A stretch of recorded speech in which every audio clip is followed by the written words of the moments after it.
Chapter 1 Unrequited Love.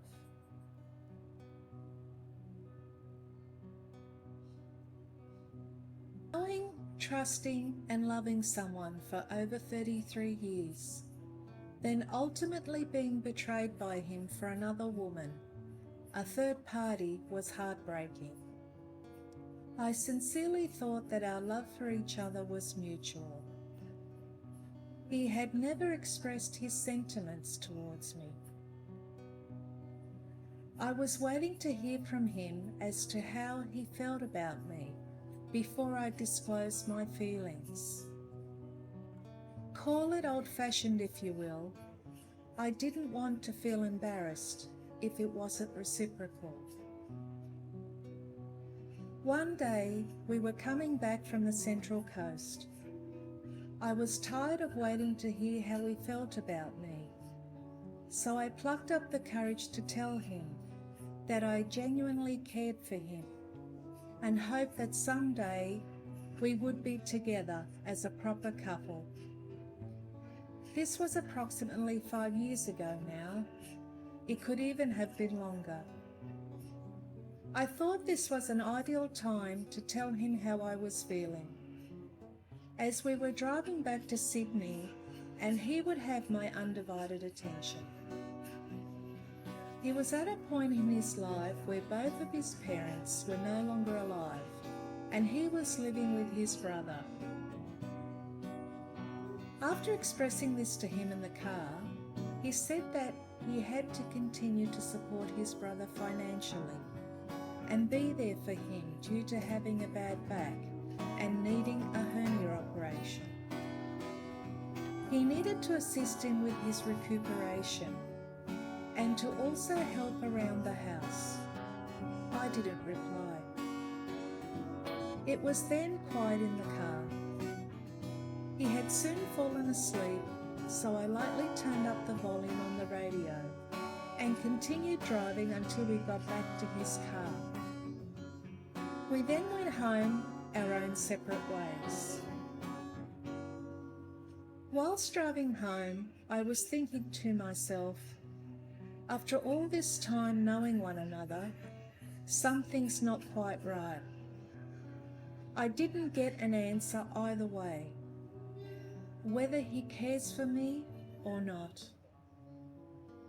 Did he feel shocked, ambushed to respond? Or were his feelings for me not reciprocal? From this point onwards, I started evaluating everything about our relationship and couldn't help but think, was this just a friends with benefits situation? I didn't see it that way, however. I was now truly unsure as to what this relationship was. Now let me talk about my ex-partner's family dynamics. His older brother had finished working and stayed home to look after their elderly parents. He was their carer. My ex-partner continued to work full-time and he partly supported their family financially, that is, his father, mother, eldest brother and himself. My ex-partner was at a point in his life where both of his parents were no longer alive and he was living with his brother. His brother liked his peace and quiet. He got up and went to bed early, whereas my ex-partner liked to stay up later and wanted to chat with him, and his brother was tired and he just wanted to go to bed. Their personalities were completely opposite, like the expression chalk and cheese. His brother being reserved, enjoying his own company, and didn't talk very much, and he being an extrovert, always wanting to be with people and was very talkative. We saw each other on a regular basis. We researched the best prices and went shopping together for food specialties, household and personal items that we both needed to buy for family or for ourselves. He was talented at negotiating prices. On occasion, whilst travelling to do errands, we would spontaneously decide to go and have a coffee and cake at a nice patisserie, lunch or dinner somewhere. We We discussed, confided, and helped each other with circumstances that arose in each other's lives. I was always there for him when he needed to talk about issues that were happening and troubling him. When his mother and father passed away, helping him to apply for different job positions, discuss employment-related issues, talk about family-related problems regarding his other siblings when he was helping them, and venting his frustrations about them with me. As I enjoyed cooking, I would also prepare wonderful meals that we both enjoyed. I empathetically supported him through his difficult times by caring and listening to him when he needed someone to talk to. He could vent to me about any issue that was troubling him at the time, especially when either his mother or father had passed away and when he had employment-related issues which ultimately affected his finances. He was more of the talker and I more of the listener. I would try to see things from his perspective and offer suggestions as to what I would do in his situation and reflect together on all the options discussed. My way of showing my appreciation and love was by giving him moral support in doing the little things for him that he was not sure how to do, like washing some of his clothes to get difficult stains out, removing stubborn lint and ironing, picking him up or dropping him off when his cars were being repaired or the car tyres changed, medical appointments and such. In other words, whatever I could help him with, I was willing and would do it for him. I helped him with paying for some of his credit card debts. Some were not reimbursed. In addition, I also loaned him other substantial amounts that were not reimbursed. He told me he had financial constraints.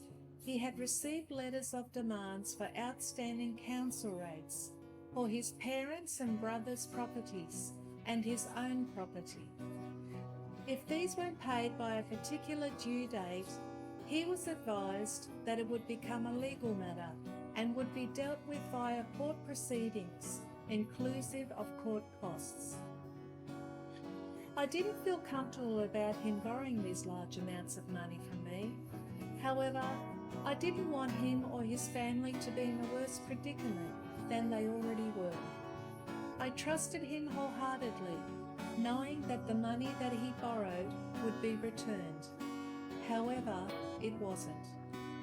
He never discussed or made any attempt to pay this money back, even if it meant reimbursing me in installments that he could afford. Life kept on going as per usual. It seemed to me that his life was always full of problems, whether it's his family or issues concerning himself, his work or his finances. After his mother passed away, he had arguments with his other siblings regarding the cost of funeral arrangements, and his relationships with them were no longer how they used to be, and he felt distant from them. It was more a situation of what he wanted or needed to do. A lot of my time was taken up by trying to help him resolve his issues or spend time going with him on his errands, and I felt I had very little time for myself to do what I needed to do. I was living independently where a lot of my time was taken up by work, household matters and family. Due to unforeseen circumstances, I had to stop working and decided to have a break to catch up with maintenance around my home.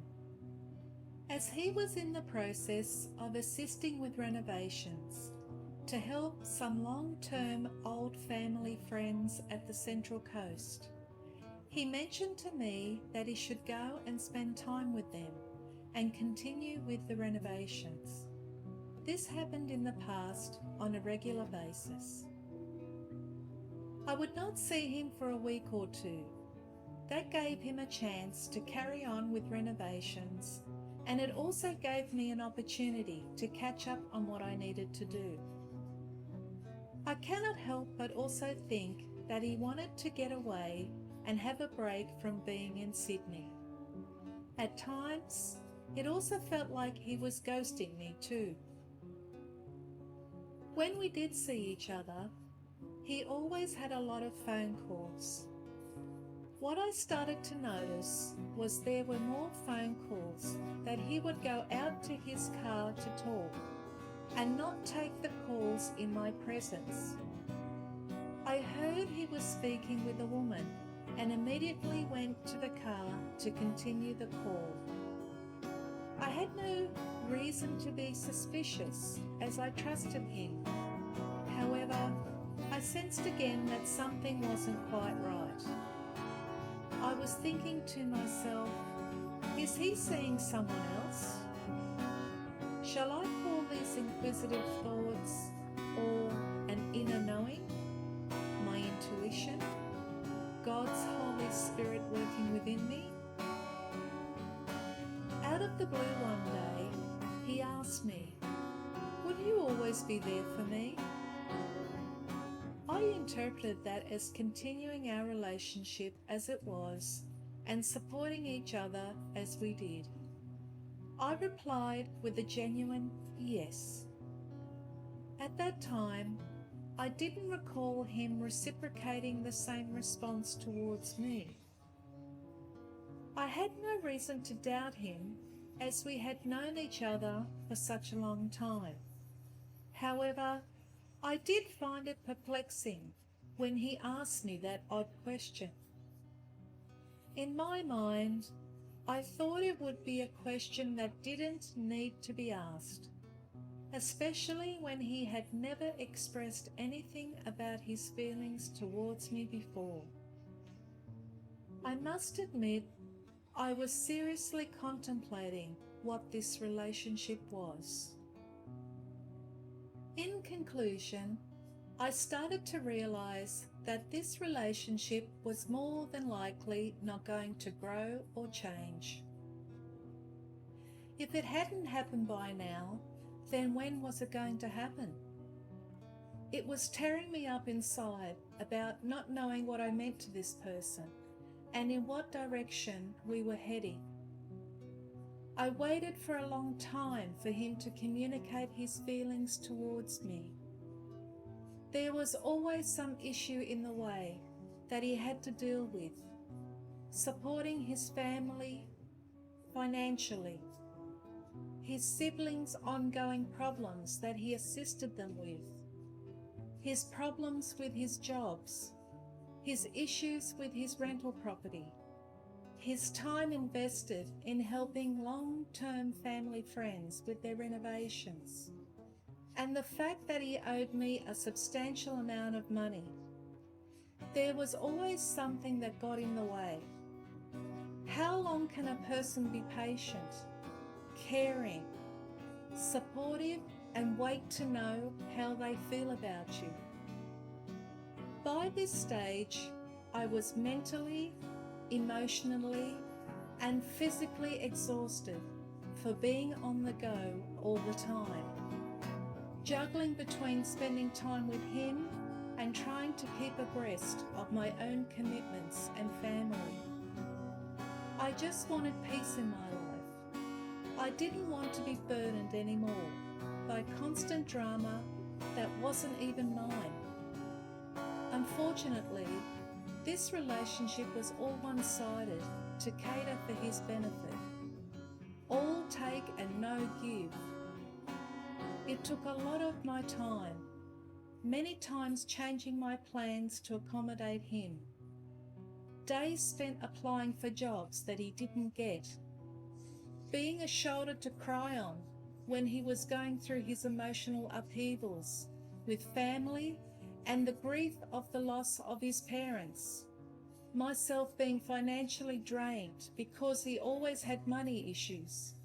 It was all beginning to be a bit too much. Yes, we did go out to wonderful restaurants for my birthday that he paid for, and yes, I would cook homemade dishes that he thoroughly enjoyed. It seemed to me that he was stringing me along just to continue to get what he wanted. I started thinking about all the good times and the difficult times. I got angry with myself and with him because I knew I couldn't continue like this anymore. I had to start thinking about my own future and where I was heading. I felt I had wasted a long time with someone that wasn't progressing. The loss of an opportunity to have children, and the fact that this was not going to develop into something more everlasting. He did mention to me once to have a child with him out of wedlock. However, that was against my beliefs. I told him that I wasn't going to have a child if we weren't married. So the question was, did I want to continue with this life as it was, or was I going to make a change?